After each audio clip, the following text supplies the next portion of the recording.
When Donnie Yen claims, Ip Man style beats anything at a charity gala, the Hollywood superstar has no idea he's about to eat his words in front of 200 wealthy donors. The martial arts celebrity demonstrates his lightning-fast Wing Chun techniques. Chain punches flying like machine gun fire as the crowd cheers his deadly precision.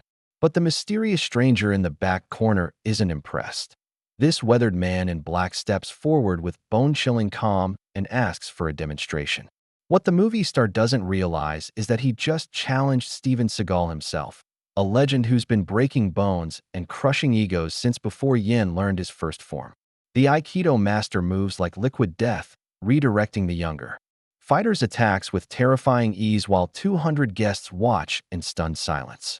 Yen's movie-perfect techniques crumble against 50 years of real-world violence as the older warrior demonstrates why some men become legends.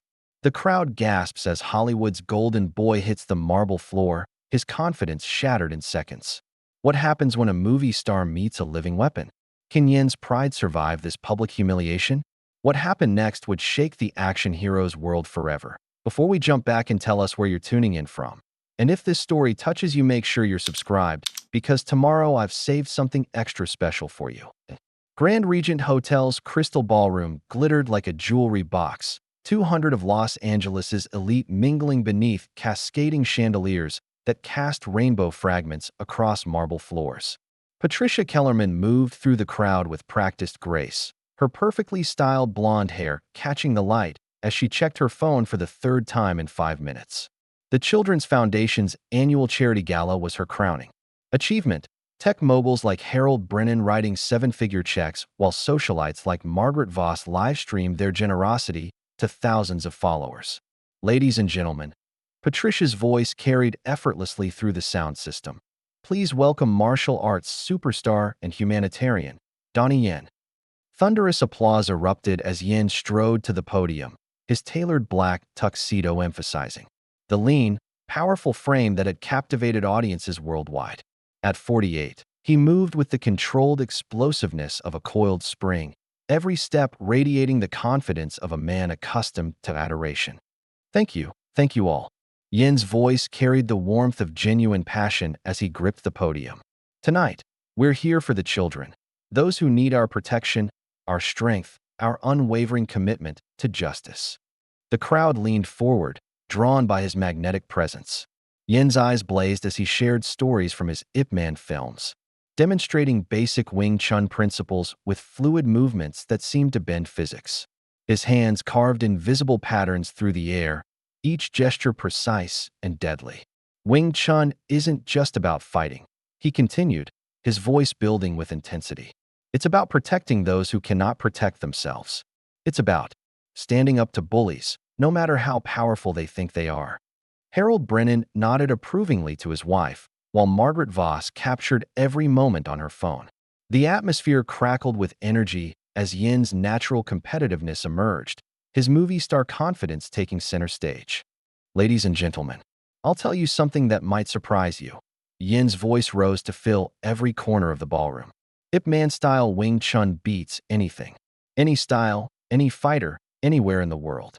The audience erupted in cheers and applause that shook the chandeliers. As the sound washed over him, Yen basked in the adoration, unaware that in the back corner of the ballroom, a tall figure in his late 50s had just set down his champagne glass with deliberate precision. The mysterious man began walking toward the stage with measured steps that somehow cut through the crowd's excitement like a blade through silk. The stranger's approach created a subtle ripple through the crowd, conversations pausing as people instinctively stepped aside. Hotel security guards Frank Morrison and Tony Ricci noticed the purposeful movement, their hands drifting toward their radios. But something about the man's bearing, a quiet authority that whispered of controlled violence, made them hesitate. Patricia Kellerman's social antennae picked up the disturbance immediately. Her phone buzzed with another message, but she ignored it, waving off security with a gesture that somehow conveyed both curiosity and command. The businessman in her recognized potential drama, the kind that would make tonight's gala unforgettable. The stranger reached the front of the crowd and addressed Yen with a voice like aged whiskey over gravel. "Excuse me, Mr. Yen. I couldn't help but overhear your declaration. I was wondering if you might be willing to provide a demonstration. Yen studied the man with the analytical eye of a lifetime fighter. Weathered hands that spoke of hard living. The unconscious balance of someone who never truly relaxed. Alert dark eyes that missed nothing. This wasn't a typical fan or celebrity seeker. The man carried himself like a weapon that had learned to walk upright. A demonstration? Yen's competitive nature sparked. Against what style? Against mine. The stranger replied simply. No boasting, no posturing. Just quiet certainty that made the temperature in the room seem to drop a degree. Patricia stepped forward, her philanthropist's smile masking the calculating gleam in her eyes. Gentlemen, how wonderfully spontaneous. Perhaps we could arrange something in the adjacent ballroom? A friendly exhibition for our generous donors. The man inclined his head respectfully. Steven, he said, offering only his first name like. A challenge wrapped in courtesy. Donnie, Yen replied, though everyone already knew. He rolled his shoulders, feeling the familiar pre-fight electricity coursing through his muscles. This Steven had something, an aura of contained danger that made Yen's instincts sharpen to razor focus. Hotel staff scrambled to rearrange furniture in the smaller ballroom, while the crowd filtered in with the eager anticipation of Romans entering. The Colosseum. Harold Brennan whispered about insurance liability while Margaret Voss positioned herself for the perfect filming angled as the impromptu arena took shape. Yen removed his tuxedo jacket and loosened his bow tie, rolling up his sleeves, to reveal forearms corded with lean muscle. Steven remained motionless, hands clasped behind his back, watching the preparations with the patient interest of a predator studying its hunting ground. The crowd formed a wide circle, 200 people falling silent as electricity crackled between the two men. Tonight's charity gala had just become something else entirely. The ballroom transformed into an arena as chandeliers cast dramatic shadows across the makeshift fighting space. Yen flowed into his warm-up routine, Wing Chun forms flowing like liquid lightning, chain punches that blurred the air, pack saw slaps that cracked like gunshots, trapping techniques that seemed to bend reality around invisible opponents. Wing Chun operates on scientific principles. Yen addressed the mesmerized crowd while maintaining perfect form. Centerline theory, the shortest distance between 2 points. Simultaneous attack and defense. Economy of motion that wastes no energy. His demonstration was flawless poetry, each movement crisp with devastating potential. The audience watched in awed silence as he explained Chi Saw, the sticky hand sensitivity training that made Wing Chun practitioners seem psychic in close combat.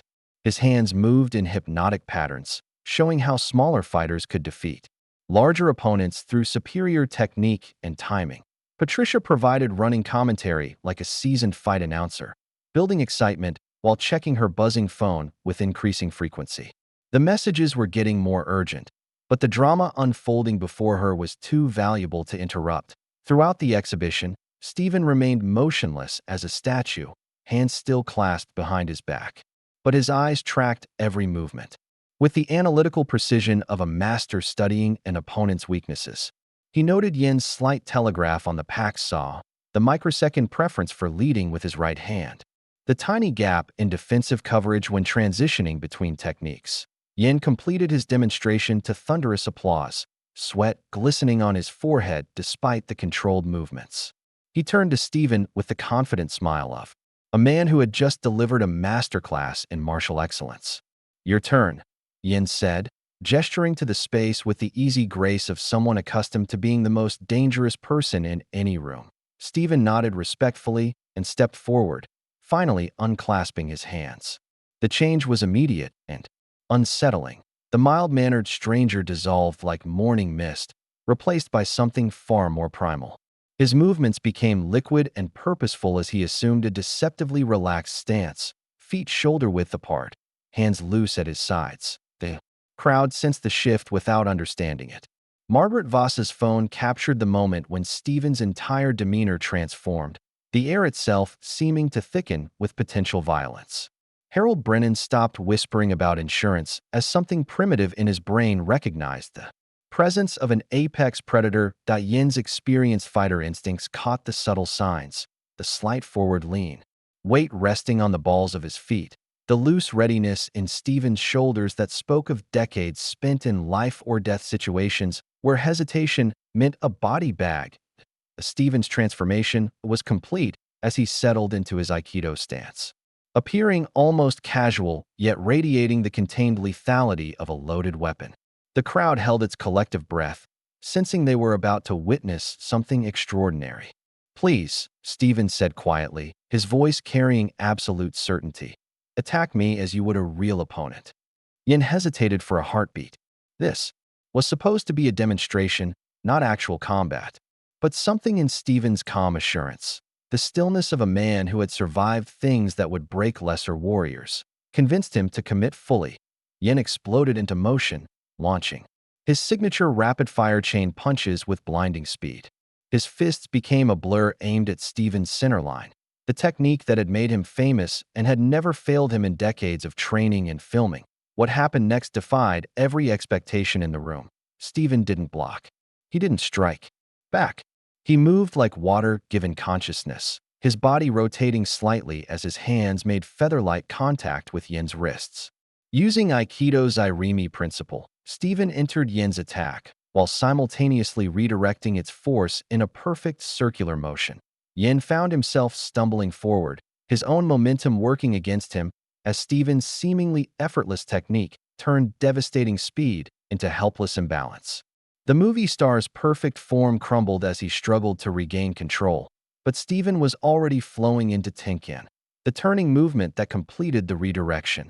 The crowd gasped as Yen hit the marble floor, not through violence, but through the inexorable application of leverage and timing that made resistance impossible. He lay on his back, completely unharmed but utterly defeated, staring up at Steven in amazement. Steven immediately extended his hand, helping Yen to his feet with gentle respect. As Yen rose, Steven bowed formally, not the theatrical bow of martial arts movies, but the genuine respect of one master acknowledging another's courage in accepting defeat gracefully.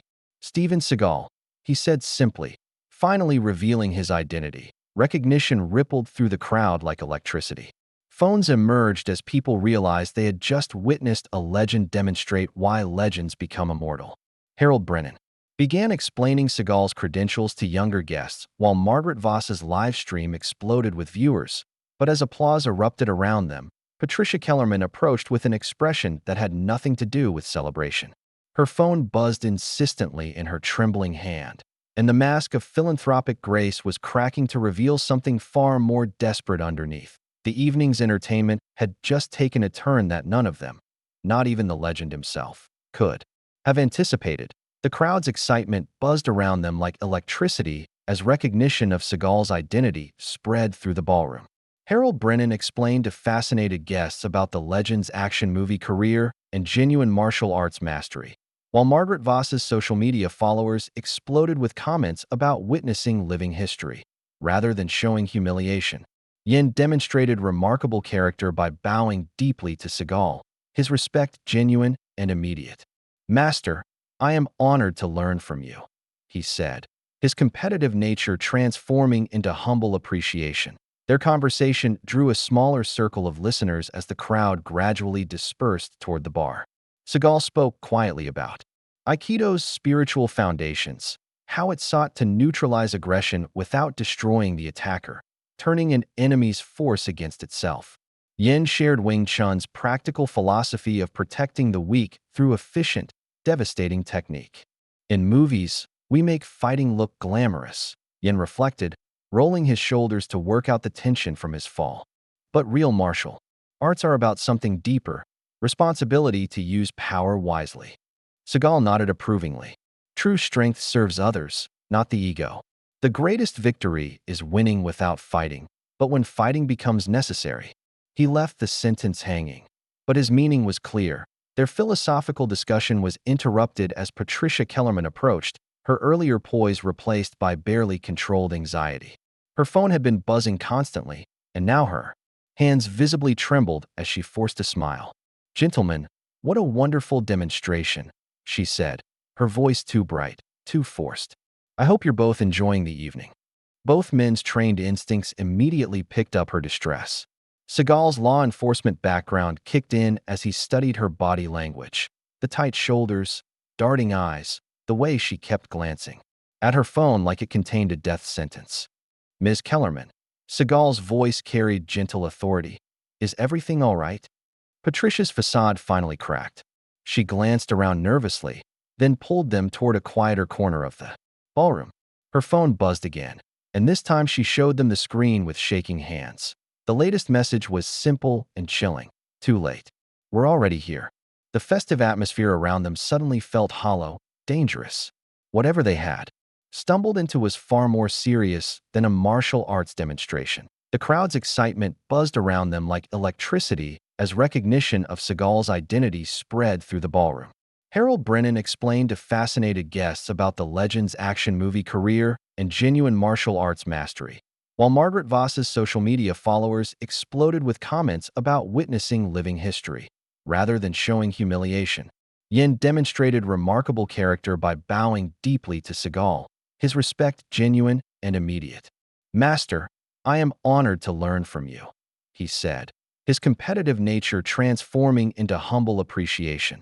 Their conversation drew a smaller circle of listeners as the crowd gradually dispersed toward the bar. Seagal spoke quietly about aikido's spiritual foundations, how it sought to neutralize aggression without destroying the attacker, turning an enemy's force against itself. Yen shared Wing Chun's practical philosophy of protecting the weak through efficient, devastating technique. In movies, we make fighting look glamorous, Yen reflected, rolling his shoulders to work out the tension from his fall. But real martial arts are about something deeper, responsibility to use power wisely. Seagal nodded approvingly. True strength serves others, not the ego. The greatest victory is winning without fighting, but when fighting becomes necessary. He left the sentence hanging, but his meaning was clear. Their philosophical discussion was interrupted as Patricia Kellerman approached, her earlier poise replaced by barely controlled anxiety. Her phone had been buzzing constantly, and now her hands visibly trembled as she forced a smile. "Gentlemen, what a wonderful demonstration," she said, her voice too bright, too forced. "I hope you're both enjoying the evening." Both men's trained instincts immediately picked up her distress. Seagal's law enforcement background kicked in as he studied her body language. The tight shoulders, darting eyes, the way she kept glancing at her phone like it contained a death sentence. "Ms. Kellerman." Seagal's voice carried gentle authority. "Is everything all right?" Patricia's facade finally cracked. She glanced around nervously, then pulled them toward a quieter corner of the ballroom. Her phone buzzed again, and this time, she showed them the screen with shaking hands. The latest message was simple and chilling. Too late. We're already here. The festive atmosphere around them suddenly felt hollow, dangerous. Whatever they had stumbled into was far more serious than a martial arts demonstration. Hotel security chief Marcus Bridger approached their corner with urgency etched across his weathered features. The former military police officer's usual composed demeanor had cracked, revealing the kind of worry that came from recognizing genuine threats. "Ms. Kellerman." Bridger's voice carried the crisp authority of his army background. "We have a situation." Seagal immediately shifted into alert mode, his law enforcement instincts activating as he studied Bridger's body language. The man's slight limp from his Afghanistan injury became more pronounced when he was stressed, and right now he was practically limping. "3 of our staff members are missing," Bridger reported grimly. Housekeepers Maria Santos and Jennifer Walsh, plus kitchen assistant David Kim. They haven't reported to their supervisors for over an hour, and their keycard access shows they entered service areas but never came out. Yen frowned, his movie experience with security protocols making him ask the obvious question. Could they have left through other exits? "That's what concerns me," Bridger replied, leading them toward the security office. "The cameras in those service areas have experienced selective malfunctions. Professional work, not random equipment failure." The security office buzzed with activity as Bridger showed them CCTV footage on multiple monitors. The missing employees could be seen entering service elevators at different times throughout the evening, but the cameras covering their destinations displayed only static. Seagal leaned closer to the screens, his trained eye catching details others missed. "This isn't random criminal activity. These countermeasures are military-grade surveillance disruption. Bridger nodded grimly. There's more. We've spotted unauthorized individuals in service corridors wearing hotel maintenance uniforms that don't match our actual staff uniforms. Vehicle movement in the loading dock has increased dramatically, and several utility company vans are parked in restricted areas. Patricia's phone buzzed again, and she paled as she read the new message. Her hands shook as she showed it to them. Stop looking or join them. An alarm suddenly pierced the air. The service elevator system had locked down from an unknown location, trapping anyone currently inside. Emergency protocols activated, but the building's communication systems experienced selective failures affecting only the service areas where the missing employees had last been seen.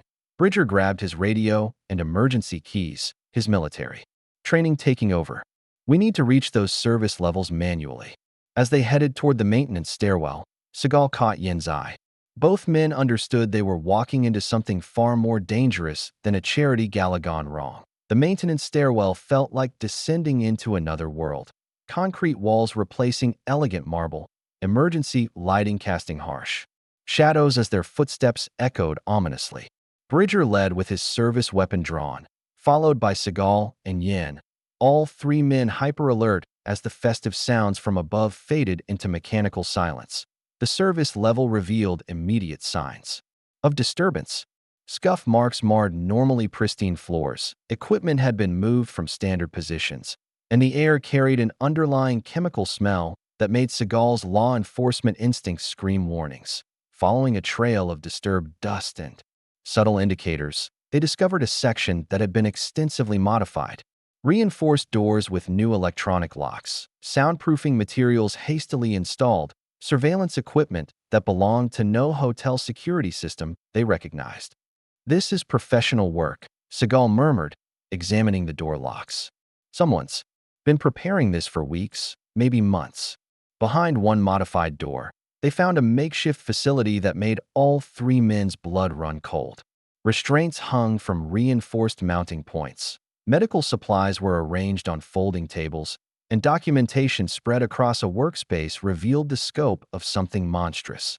The papers contained detailed profiles of children from broken homes, photographs, psychological assessments, family situations that made them vulnerable. Patricia recognized several names from the charity's client files, children they'd supposedly helped through counseling and support services. Jesus Christ, Bridger breathed, photographing evidence with his phone. They're using the charity to identify targets. Yen translated documents written in Mandarin, his face growing pale. International shipping manifests, financial transactions, through numbered accounts. This isn't just local, it's a global operation. Seagal studied medical supplies and restraints with the grim expertise of someone who'd investigated similar crimes during his federal days. Human trafficking. There. Using tonight's gala as cover while they process victims through this facility. Among the abandoned equipment, they found Maria Santos's housekeeping card and evidence that Jennifer Walsh had used her master keycard to access areas far beyond her normal duties. The missing staff members had discovered this horror and been silenced before they could report it. The sound of approaching footsteps echoed through service corridors, multiple individuals moving with military precision. Seagal motioned for silence as armed figures in tactical gear rounded the corner, their faces covered and weapons ready. They were surrounded by professional killers who'd been waiting for anyone curious enough to investigate. The charity gala upstairs continued in blissful ignorance while three men faced execution in the hotel's hidden depths. 6 armed operatives in black tactical gear moved with practiced precision, their leader speaking through a voice modulator. As they surrounded the three men in the narrow corridor, the electronic distortion couldn't hide his confidence. These weren't random criminals, but military professionals who'd done this before. Drop any weapons and face the wall, the modulated voice commanded. Hands visible, no sudden movements. Bridger complied immediately, his security training recognizing hopeless odds. But the tactical team made a crucial error, they assumed. They were dealing with a security guard and 2 civilians. When they moved to secure their prisoners, they discovered their mistake too late. Seagal exploded into action with devastating aikido techniques perfectly adapted for confined spaces. The narrow corridor became his advantage as he redirected the first attacker into his companions, using their own momentum and the concrete walls to multiply the impact. His movements were economical and lethal, each technique serving multiple purposes. Simultaneously, Yin demonstrated why Wing Chun had been developed for close quarters combat.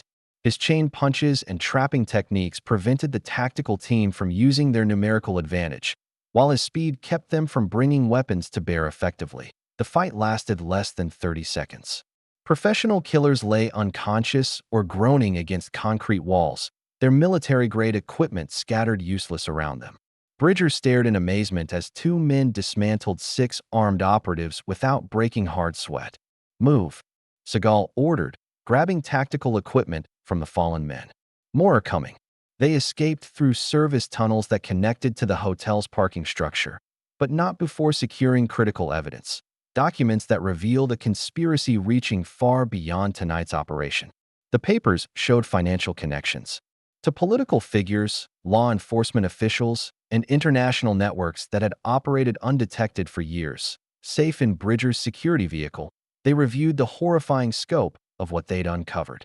Patricia Kellerman's charity had been identifying vulnerable children for 5 years, using therapeutic sessions and home visits to assess which victims could disappear without intensive investigation. That tonight's gala wasn't fundraising. It was a selection event where wealthy donors chose victims from carefully prepared profiles. The martial arts demonstration had been orchestrated to provide cover while the network implemented their next phase. Bridger's police radio crackled with reports that shattered their momentary relief. Multiple bodies had been discovered at the Grand Regent, the missing staff members executed to eliminate witnesses.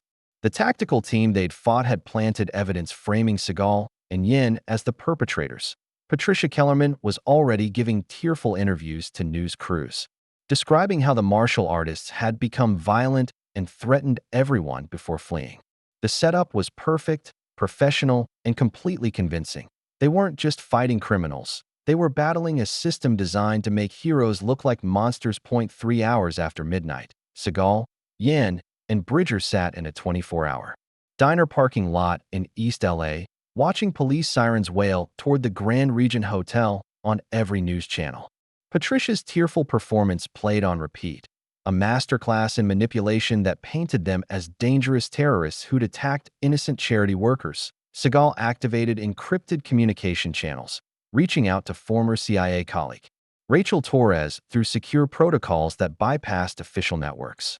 Her response came within minutes, confirming their worst fears through coded language that spoke of corruption reaching the highest levels of federal law enforcement.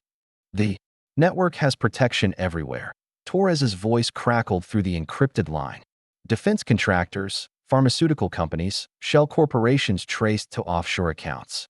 You're not fighting street criminals. You're up against privatized government operations." Meanwhile, Yin contacted his stunt coordinator Eddie Nakamura and martial arts school network, discovering a pattern that made his blood run cold. Several children from their community programs had vanished over the past 2 years, disappearances explained away as family relocations or custody changes that no one questioned.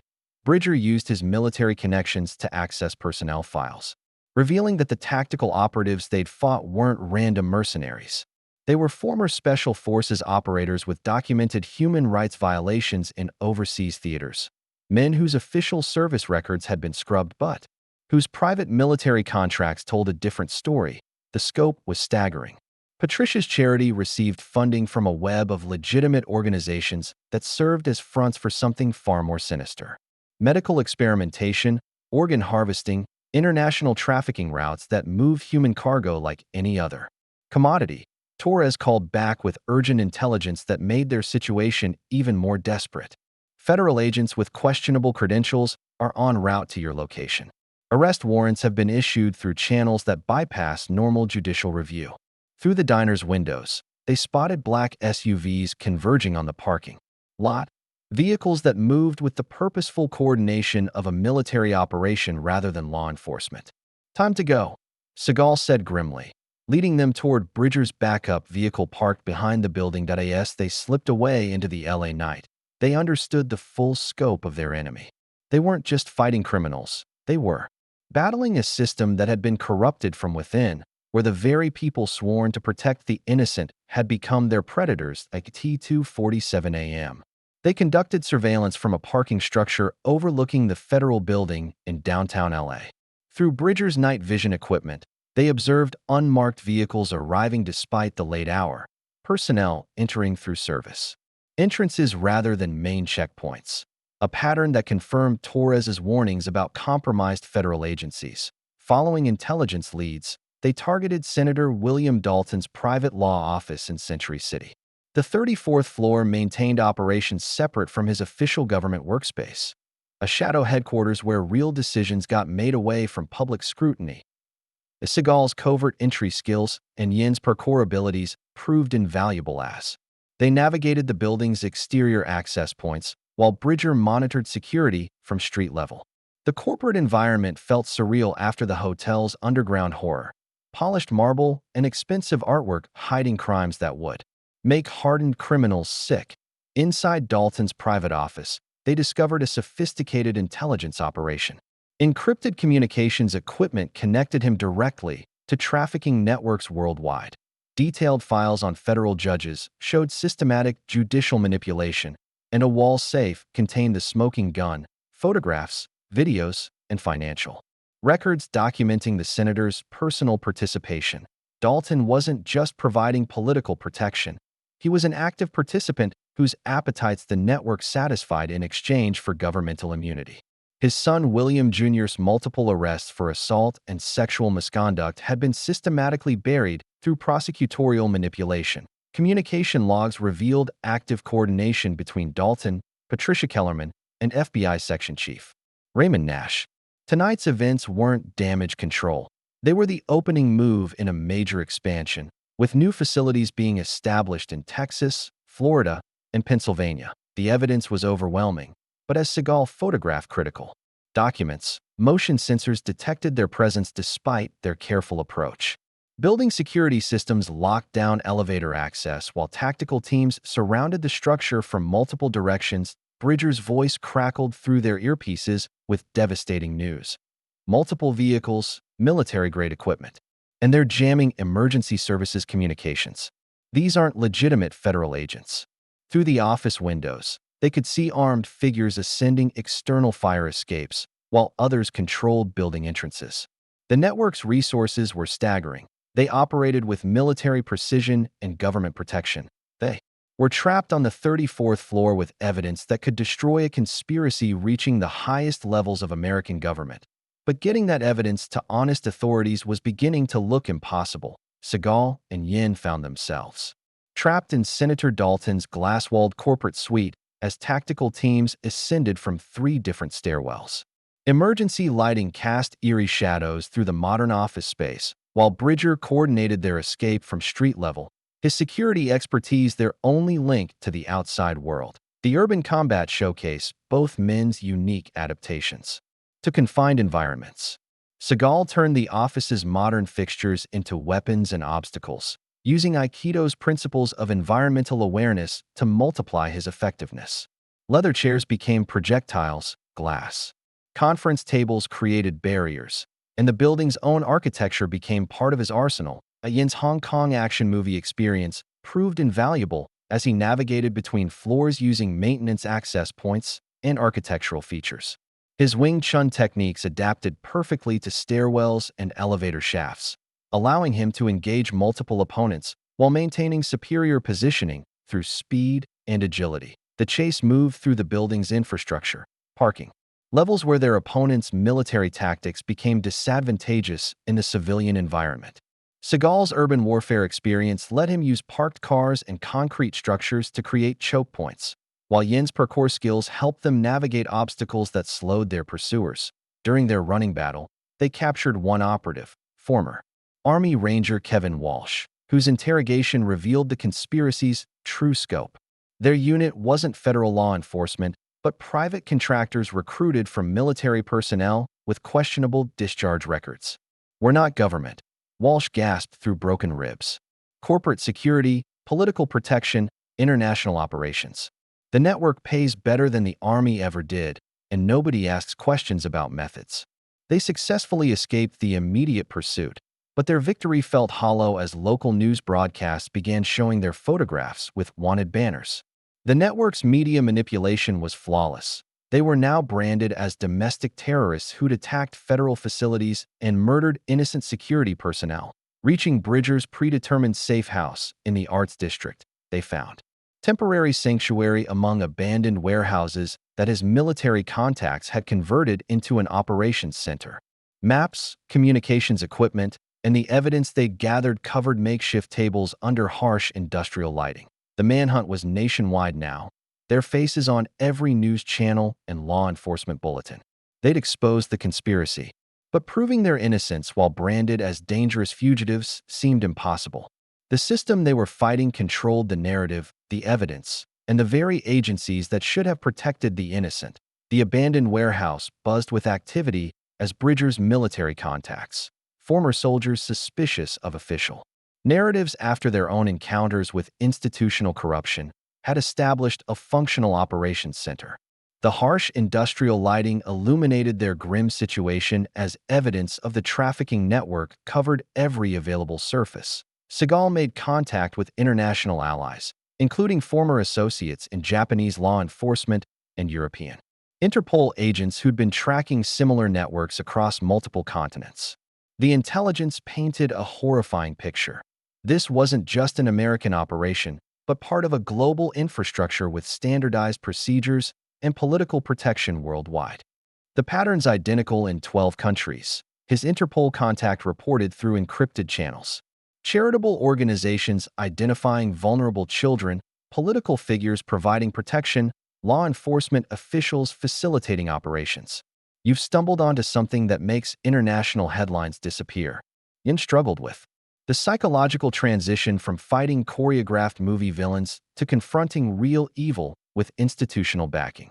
His conversation with Seagal revealed the older master's hard-earned wisdom about corruption's reach and the personal cost of fighting enemies who controlled public perception. In movies, the bad guys were black and the heroes always win, Yen reflected bitterly. In reality, evil hides behind charity work and government badges. Analysis of captured communications revealed the network's operational hub, Desert Wind Charter Services, a private airfield in the Mojave Desert operating under legitimate aviation licenses. Satellite reconnaissance showed military-grade security protecting what appeared to be a processing facility for human cargo. The next transport was scheduled for tomorrow night, with children from tonight's interrupted hotel operation being held pending international shipment. Intelligence intercepts confirmed that Maria Santos, the hotel employee they'd thought was dead, was being kept alive at the facility as leverage against potential witnesses. It's a fortress, Bridger reported, studying reconnaissance photos. Professional perimeter defenses, guard rotations that follow military protocols, infrastructure that exceeds anything legitimate charter operations would require. As they finalized assault plans, Torres called with devastating news. Federal marshals were surrounding the warehouse, but their tactical approach didn't match standard law enforcement procedures. Those aren't legitimate arrest teams, she warned. Same private contractors you've been fighting, and they're not planning to take prisoners. Through warehouse windows, they could see tactical teams establishing kill zones rather than arrest positions. The network had decided that eliminating witnesses was safer than risking continued exposure. Their safe house had become a trap, and escape routes were rapidly disappearing as professional killers prepared for a final solution after escaping. The compromised warehouse through Bridger's emergency protocols. They drove through pre-dawn darkness toward the Mojave Desert in a stolen pickup truck. The urban sprawl of Los Angeles gradually gave way to desolate badlands, with Desert Wind Charter Services visible as a cluster of lights against the star-filled sky, like a small city in the wilderness. From concealed positions on surrounding hills, they conducted detailed reconnaissance using military surveillance equipment borrowed from Bridger's network. The compound was far more sophisticated than satellite images had suggested. Multiple hangars, administrative buildings, residential quarters, and a heavily fortified perimeter that spoke of serious financial backing. Through high-powered binoculars, they documented guard rotations that followed strict military protocols. Sniper positions on elevated structures provided overlapping fields of fire, while vehicle checkpoints and electronic countermeasures indicated this operation had resources that dwarfed typical criminal enterprises. This isn't just trafficking, Seagal observed grimly, studying the facility's layout. This is a paramilitary installation disguised as civilian aviation. Thermal imaging revealed the detention area, a converted hangar with modified interior spaces showing heat signatures consistent with human occupancy. They counted at least 30 individuals, including small signatures that could only be children, confirming their intelligence about the missing victims. Yen felt his movie star confidence crumble as the reality of their mission hit home. In films, the hero always finds a way. But this. He gestured at the fortress-like compound. How do we fight an army? Seagal's response carried the weight of decades spent in impossible situations. We don't fight their strength. We use their assumptions against them. They expect either a military assault or law enforcement raid. They're not prepared for two martial artists who understand that sometimes the best weapon is being underestimated. The plan leveraged both men's unique skills while minimizing civilian casualties. Seagal would begin with stealth infiltration to neutralize perimeter security, followed by Yen creating diversions that drew attention away from the detention areas. As sunset painted the desert mountains blood red, they began their approach to the compound's perimeter. Moving through arroyos and using natural terrain for concealment, they reached the outer fence as darkness fell. The rescue operation was about to begin against overwhelming odds, but 30 innocent lives depended on their success. And failure meant those children would disappear forever into a system designed to erase human beings. Seagal moved through the compound's perimeter like a shadow given substance, decades of covert operations experience guiding every step. His aikido training emphasized minimal disturbance, each security camera disabled without triggering backup systems, motion sensors neutralized through precise understanding of their detection patterns. Guard patrols followed predictable routes that spoke of overconfidence rather than professional paranoia. Seagal exploited their assumptions, using Aikido's entering principles to move through gaps in their coverage while neutralizing sentries with silent techniques that rendered them unconscious without permanent harm. Yen's entry came through rooftop access points that his parkour skills made accessible, creating calculated diversions at predetermined locations. Small fires in equipment sheds, disabled vehicles and motor pools, disruptions that drew security attention away from the main detention facility while appearing like routine maintenance emergencies. Inside the converted hangar, they discovered the network's full horror. Children aged 8 to 16 were held in cage-like enclosures, many showing signs of medical sedation and systematic abuse. The clinical efficiency of the setup, feeding schedules, medical monitoring, psychological assessment protocols, revealed an operation that processed human beings like livestock. Maria Santos was among the adult prisoners, her presence confirming intelligence about the network's leverage tactics. Her recognition of Seagal brought tears of desperate hope. Someone had finally come for them. How many children? Seagal asked quietly, his voice carrying the gentle authority that helped traumatized victims overcome their fear. 43. Maria whispered. They brought more after the hotel. Some are so young. She couldn't finish, but her meaning was clear. Working systematically, they began evacuating the youngest and most vulnerable first. Yen's basic Mandarin and Spanish helped communicate with victims from various backgrounds, while both men's martial arts discipline translated into patient, methodical rescue work that prioritized the children's psychological state over operational speed. The initial phase proceeded flawlessly as they moved 12 children to a predetermined safe zone outside the compound's perimeter where Bridger waited with transportation. The rescued victims, though traumatized, began responding to their rescuers' calm competence and genuine care. But as they prepared to return for the remaining prisoners, their communications erupted with Bridger's voice, a sound that would haunt them both. I'm sorry, gentlemen. I really am.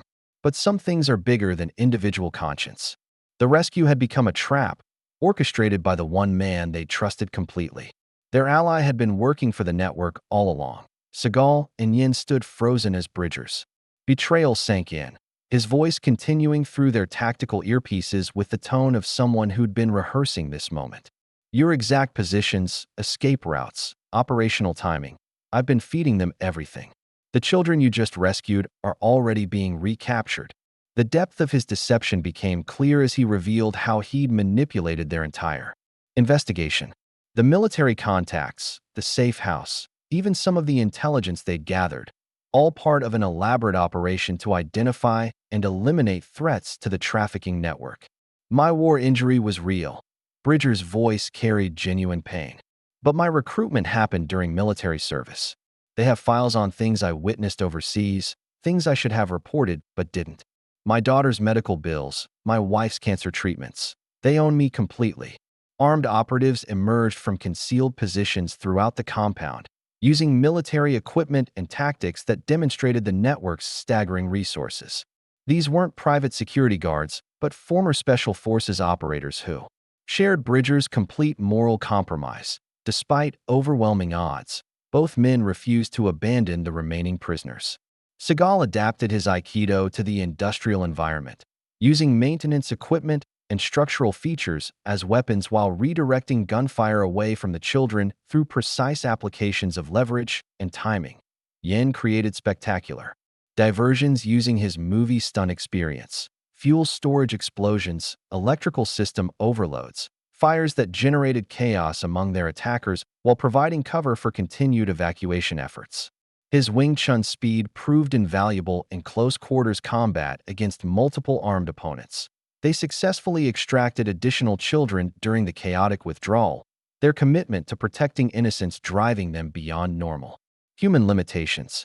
Both men demonstrated why they'd become legends, not through superior technique alone, but through moral courage that refused to accept acceptable losses. But during the final evacuation phase, tranquilizer weapons found there. Mark. Military-grade sedatives designed to incapacitate rather than kill dropped both heroes as they watched the rescued children being loaded back into detention vehicles. Consciousness faded as they saw Bridger's face, his expression showing genuine remorse mixed with resignation. The man who'd helped them expose the conspiracy had orchestrated their capture from the very beginning. They'd been played by a master, and the children they'd tried to save were now condemned to fates worse than death because of their failure. Seagal and Yen regained consciousness in a windowless conference room that felt like a corporate boardroom transplanted into hell. Military-grade restraints secured them to metal chairs bolted to polished floors, while professional lighting and expensive furnishings created a surreal contrast to their desperate situation. The network's leadership entered with the casual confidence of people accustomed to absolute power. Patricia Kellerman had abandoned her charitable facade entirely, her cold eyes revealing the predator that had always lurked beneath. Senator William Dalton carried himself with the arrogant authority of someone who'd never faced consequences for his actions. FBI Section Chief Raymond Nash's federal credentials provided legal cover for atrocities that would horrify hardened criminals, while Marcus Bridger stood nearby, his betrayal cutting deepest because of the trust he'd violated, and the children who would suffer for his weakness. Gentlemen, welcome to the real world. Patricia's voice carried the satisfaction of a chess master revealing checkmate. Did you really think two martial artists could defeat a system that's been operating for over a decade with government protection? Nash explained how federal resources eliminated threats systematically. Witness protection programs that became death sentences, prosecutors reassigned when investigations got inconvenient, evidence that disappeared from secured facilities without explanation. They weren't fighting criminals, but a shadow government that operated above the law. Dalton revealed his family's personal stakes. His son's crimes provided cover and recruitment opportunities, while the trafficking network satisfied appetites that legitimate sources couldn't address. Political power protected predators while providing access to victims who couldn't seek justice without facing deportation or prosecution. The rescued children have been processed for immediate overseas transport, Patricia announced with clinical detachment. Thailand, Romania, Colombia, facilities where they'll disappear permanently into systems that don't track human rights violations. The network's ultimate revelation was most chilling. This wasn't just about trafficking, but establishing permanent infrastructure for human experimentation funded by defense contractors and pharmaceutical companies. Government resources, corporate financing, and political protection created a system designed to exploit the vulnerable on an industrial scale. Nash produced tablets showing news coverage of their terrorist attack on the charity gala, all evidence sanitized, their investigation reframed as criminal conspiracy.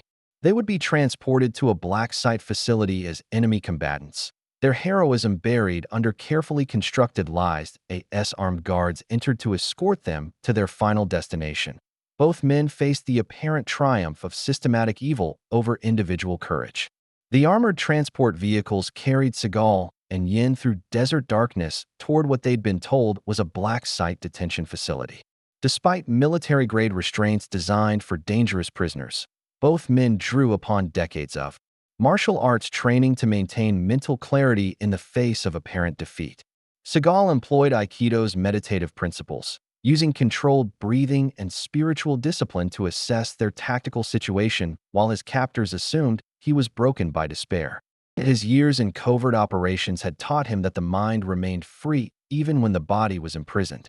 Yen channeled Wing Chun's philosophical emphasis on adaptation, mentally reviewing every detail of their capture for potential opportunities. His movie experience with choreographed escapes seemed laughably naive now, but the underlying principle remained valid. Every system had weaknesses waiting to be exploited by those patient enough to find them. At the detention facility, a converted military installation in Nevada's wasteland, they discovered they weren't the network's only prisoners. Federal investigators, journalists, and former network employees who'd learned too much filled cells, designed to make inconvenient people disappear from public memory. Former FBI agent Linda Martinez, imprisoned for investigating trafficking cases that led too close to the network's protection, had been documenting the facility's operations through smuggled communications equipment. Her intelligence network, among honest law enforcement officers, was still active, waiting for concrete evidence to act upon. Your failure at the airfield triggered the investigation we've been building for months, Martinez explained through whispered conversations during exercise periods. Honest agents needed proof that couldn't be dismissed as conspiracy theories or discredited testimony. The rescued children weren't transported overseas, but were being held at a secondary facility while the network's leaders debated their fate. The exposure had created complications, eliminating the evidence entirely versus proceeding with transport despite increased scrutiny. The prisoners had formed organized resistance led by former military officers who'd refused to participate in war crimes and been subsequently framed for the atrocities they'd tried to prevent. Their leadership structure provided the foundation for coordinated action. Tonight was their only opportunity, a shift change coinciding with scheduled maintenance shutdowns of electronic security systems. Martinez produced improvised weapons and tools that months of patient work had created and concealed. Their real battle was just beginning.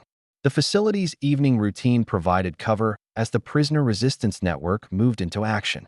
Former Army Colonel Janet Pierce and investigative journalist Robert Chun briefed Seagal and Yen on escape plans developed through months of careful observation and preparation. The maintenance shutdown created a crucial vulnerability window. Electronic security systems required manual resets that left gaps in surveillance coverage. Using tools crafted from smuggled materials, they prepared to exploit weaknesses in both physical infrastructure and guard rotation schedules. Seagal led one team through administrative sections, using stealth techniques and non-lethal aikido methods to neutralize guard stations without triggering alarms. His decades of covert operations experience proved invaluable as he coordinated civilians and out-of-practice military personnel in complex tactical movements. Yen's team focused on diversions and escape route security, his speed and misdirection creating confusion that masked the organized nature of their breakout attempt. Wing Chun's efficiency proved perfect for quick, silent takedowns that prevented communications with backup security. The prisoner's desperation combined with professional training created surprising effectiveness. Seagal demonstrated how aikido principles worked in team situations, group movements that neutralized larger numbers of guards through coordinated redirection of force rather than direct confrontation. Despite months of planning, unexpected complications arose. Backup security systems activated earlier than anticipated, guard rotations had changed since their intelligence gathering, and communication interference disrupted their coordination efforts. Both martial artists showcased the mental flexibility that had made them legends, adapting their training to lead desperate people in fluid tactical situations. Their ability to inspire confidence while maintaining operational focus proved as important as their fighting skills. The escape succeeded in breaching the facility's perimeter, but as prisoners reached the desert outside, floodlights illuminated the landscape while helicopter searchlights converged on their position. Instead of recapture teams, they discovered news vans and federal vehicles belonging to legitimate law enforcement agencies. Their sacrifice and intelligence gathering had finally provided honest authorities with evidence needed to act against the trafficking network. The breakout coincided with the largest anti-trafficking operation in U.S. history, as multiple agencies coordinated raids based on information the prisoners had smuggled out over months of careful documentation. Their apparent defeat had become the catalyst for systematic justice. News helicopters circled overhead as federal agents from multiple agencies coordinated the largest anti-trafficking operation in American history. Seagal and Yen, still in prison. Uniforms found themselves approached by legitimate FBI agents whose credentials checked out, a stark contrast to the corrupted enforcement they'd been fighting. The evidence they'd gathered during their investigation, combined with intelligence from other prisoners and Martinez's meticulous documentation, had triggered coordinated responses from agencies the network hadn't managed to compromise. The story broke simultaneously across multiple outlets, making narrative control impossible. Patricia Kellerman's arrest was broadcast live as federal agents raided Desert Wind charter services. The compound's systematic dismantling revealed the full scope, documentation of hundreds of victims, financial records linking to international criminal organizations, evidence of crimes spanning multiple continents and decades of operation. Senator Dalton's political immunity crumbled as evidence of personal involvement became public through leaked documents that Martinez's network had preserved despite systematic destruction attempts. FBI Section Chief Nash's credentials were revoked as internal affairs investigators took him into custody on live television. Social media exploded with support for the two martial artists as the edited footage portraying them as terrorists was exposed as propaganda. The public's reaction was swift and decisive. They recognized genuine heroes when the truth finally emerged through channels the network couldn't control. But the network's leaders had prepared for this scenario. Patricia coordinated from secure locations to implement Protocol 7, systematic elimination of all evidence, including the children who represented living proof of their crimes. Intelligence analysts determined the network had less than 24 hours to complete evidence destruction before international cooperation agreements made their operations impossible to maintain. The children's lives hung in the balance as federal marshals raced to locate secure facilities. The final confrontation location was identified through intercepted communications, a cargo ship in Long Beach Harbor scheduled to depart for international waters within hours. The vessel flew under Panamanian registry with diplomatic complications that the network was exploiting for final evidence elimination. As media interviews continued and federal prosecutors built cases, Seagal and Yen received word that volunteer status for a direct assault on the fortified vessel where the network had positioned its most dangerous operatives for a last stand. The children's rescue depended on two martial artists volunteering for what could be a suicide mission against overwhelming odds. The MV Pacific Enterprise sat at Long Beach Harbor's Pier 47 like a steel fortress, its cargo hold converted into a floating detention facility under diplomatic protection that federal agents couldn't breach through legal channels. Seagal and Yen approached the vessel through harbor waters, their unofficial reconnaissance becoming a full assault when they discovered Patricia's operatives preparing mass execution rather than transport. The ship's maritime environment forced both men to adapt their fighting styles to confined spaces, narrow corridors, and the constant motion of a vessel that made traditional techniques unreliable. Seagal's aikido principles proved especially effective, using the ship's movement to multiply leverage while redirecting opponents' force into bulkheads and equipment. Yen incorporated the vessel's cargo handling systems into Wing Chun's close quarters efficiency, using rigging and mechanical equipment as extensions of his technique, while exploiting vertical spaces for parkour-style movement, that confused opponents expecting traditional combat patterns. Patricia had abandoned all pretense of civilization, revealing herself as the psychopathic predator who viewed human beings as commodities. Her operatives were former military contractors who shared her complete disregard for innocent life. The most dangerous opponents the heroes had faced because they fought without moral constraints. Working systematically through converted cargo holds, they located imprisoned children in conditions that spoke of systematic dehumanization. Many were sedated or weakened by confinement, requiring careful handling that complicated the tactical situation as armed resistance concentrated around their evacuation efforts. The battle moved across multiple levels of the cargo vessel, from engine room to bridge, as both men demonstrated why they'd become legends. Not through superior technique alone, but through moral courage that refused to abandon innocent victims regardless of personal cost. Coast Guard vessels waited beyond the harbor's diplomatic boundaries to receive evacuated children, but Patricia's final gambit became clear as explosive charges were revealed throughout the ship's hull. She intended to sink the vessel with all evidence rather than allow rescue operations to succeed. The confrontation culminated on the ship's bridge where Patricia stood behind detonator controls, her finger hovering over triggers that would eliminate every witness to the network's crimes. Marcus Bridger flanked her with remaining operatives, having chosen loyalty to corruption over any possibility of redemption. The children's fate hung on preventing mass destruction while neutralizing opponents who preferred mutual destruction. To accountability, Senator Dalton's helicopter descended through harbor fog like a mechanical vulture, bringing what he claimed was a federal tactical team to extract network leadership before the ship operation collapsed entirely. But Seagal's experienced eye identified the arriving personnel as more private contractors, a final attempt to eliminate all witnesses while salvaging valuable network assets. The senator's presence on the ship, coordinating with criminal operatives, while claiming federal authority, provided the conclusive evidence needed to demonstrate the conspiracy's political reach. His communications with Patricia were intercepted and broadcast live by news crews positioned around the harbor, ending his career while exposing corruption's true scope. The final battle became a three-way confrontation as each faction pursued conflicting objectives. Seagal and Yen fought to save children and preserve evidence. Patricia's operatives attempted evidence destruction and escape. Dalton's contractors tried eliminating witnesses while extracting network leadership for future operations. The ship became a floating battlefield where desperate men fought for opposing visions of justice. Seagal's aikido philosophy guided his actions, violence used only to protect innocence and restore harmony.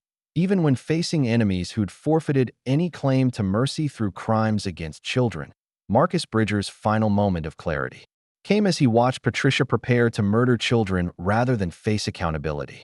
His knowledge of her security arrangements and the ship's explosive systems proved crucial in neutralizing the detonation threat, though his betrayal of the network cost him his life at the hands of other operatives.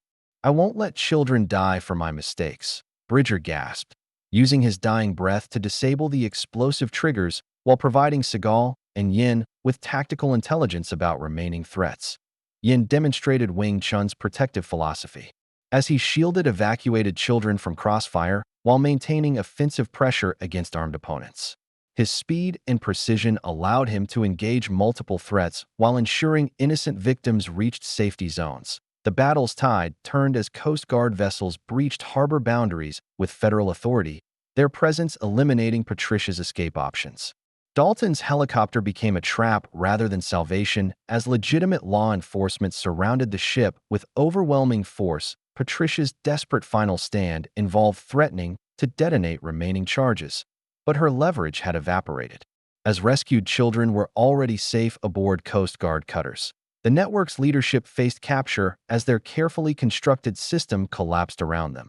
Federal agents swarmed the Pacific Enterprise as Patricia Kellerman and surviving operatives were systematically taken into custody, their weapons useless against the overwhelming law enforcement response. The ship's cargo holds revealed evidence that would fuel prosecutions for decades. Documentation of hundreds of victims, financial networks spanning continents, medical experimentation records that violated every human rights protocol. The arrests, triggered a domino effect as honest law enforcement officers acted on intelligence gathered during Seagal and Yen's investigation. Simultaneous raids across multiple states dismantled the network's infrastructure, while corrupt officials found their protective systems crumbling under scrutiny from agencies they hadn't managed to compromise. International cooperation reached unprecedented levels as law enforcement agencies in Thailand, Romania, Colombia, and other countries identified through ship records coordinated parallel operations. The trafficking network's global reach required an equally comprehensive response that treated borders as administrative details rather than operational barriers. Senator Dalton's arrest occurred at LAX as news cameras captured him attempting to board his private jet. His son William Jr.'s previous crimes were reopened without political protection, and both men faced federal anti-trafficking charges carrying life sentences. Their wealth and influence became liabilities as prosecutors seized assets used to facilitate criminal operations. FBI Section Chief Nash's corruption triggered internal investigations exposing decades of institutional compromise. New oversight protocols were established for crimes involving political figures, while fresh leadership implemented safeguards against future systematic corruption within federal law enforcement. The rescued children began receiving proper medical care and psychological counseling through legitimate agencies. Many reunited with families they'd been stolen from, while others entered protective custody pending investigation of their home situations. Their recovery became a priority that received resources previously diverted to covering up crimes. Patricia's interrogation provided investigators with detailed intelligence about network operations worldwide. Her psychopathic personality, inability to accept responsibility combined with need to demonstrate superiority led to confessions that ensured prosecutions would succeed across multiple jurisdictions. 3 weeks later, Seagal and Yen attended federal courthouse proceedings where Patricia Kellerman, Senator Dalton, and Raymond Nash received sentences of life imprisonment without parole. Walking from the courthouse, they were approached by federal prosecutors requesting their assistance in training law enforcement officers to recognize and investigate trafficking operations. Their acceptance marked a transition from individual heroism to systematic change. Using their skills to strengthen society's ability to protect innocent victims.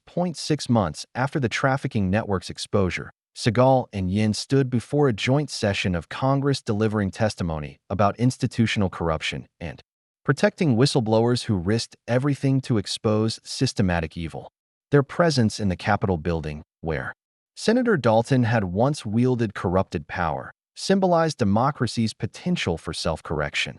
Congressional hearings resulted in comprehensive legislation strengthening federal anti-trafficking efforts while creating oversight mechanisms for agencies involved in child protection. The Seagalian Protocol became standard procedure for coordinating between martial arts communities, schools, and law enforcement to identify potential trafficking situations before children disappeared. Patricia's charity was dissolved with assets redirected to legitimate organizations serving trafficking victims. Desert Wind Charter Services became a federal training center for anti-trafficking operations, while the Pacific Enterprise was converted into a maritime museum educating the public about human trafficking's realities. The network's exposure triggered similar investigations worldwide, leading to thousands of children rescued and hundreds of traffickers arrested.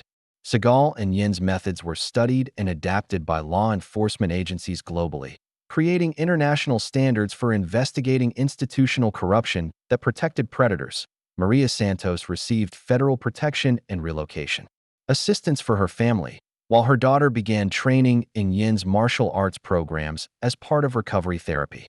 The courage she'd shown by investigating suspicious activity at the hotel had been crucial in exposing the conspiracy. Both men established foundations training martial arts instructors to recognize signs of trafficking and abuse. Their programs emphasized that martial arts developed moral courage, willingness to act when others suffered injustice, as much as physical skills. Hollywood announced film adaptation plans, but both men insisted any production focus on children's rescue rather than personal heroism. The story's power came from ordinary people choosing action against institutional evil, not from martial arts spectacle that missed the deeper message. educational programs reached thousands of instructors who learned to identify vulnerable students and connect families with legitimate social services. The martial arts community became an early warning system protecting children from predators who exploited social systems designed to help. The tea ceremonies honoring trafficking survivors, both men met with rescued children now thriving in safe homes.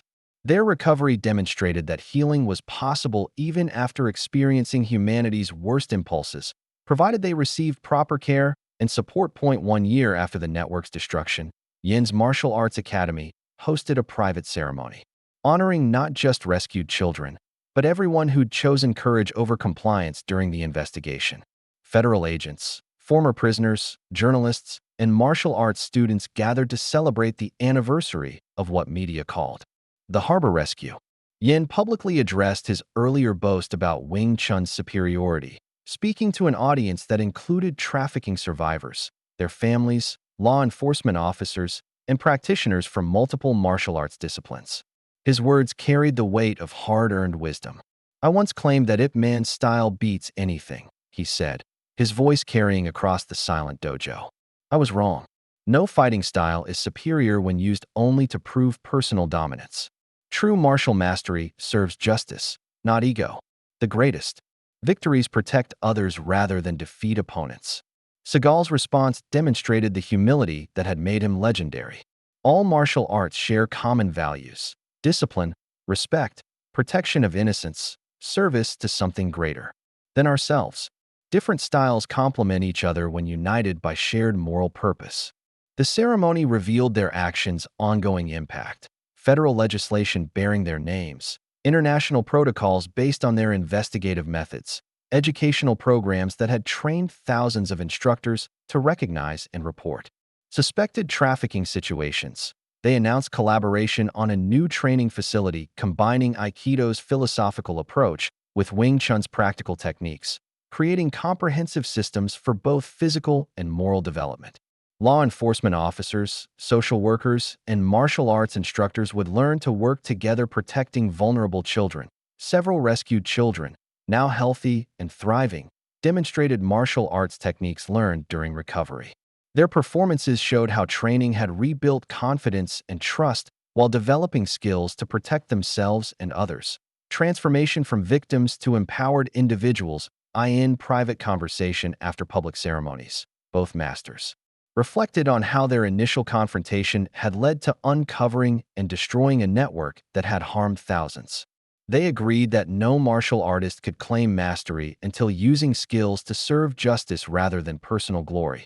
The story concluded with them training together in the academy's main dojo, movements fluid and complementary as they demonstrated how different styles worked in harmony.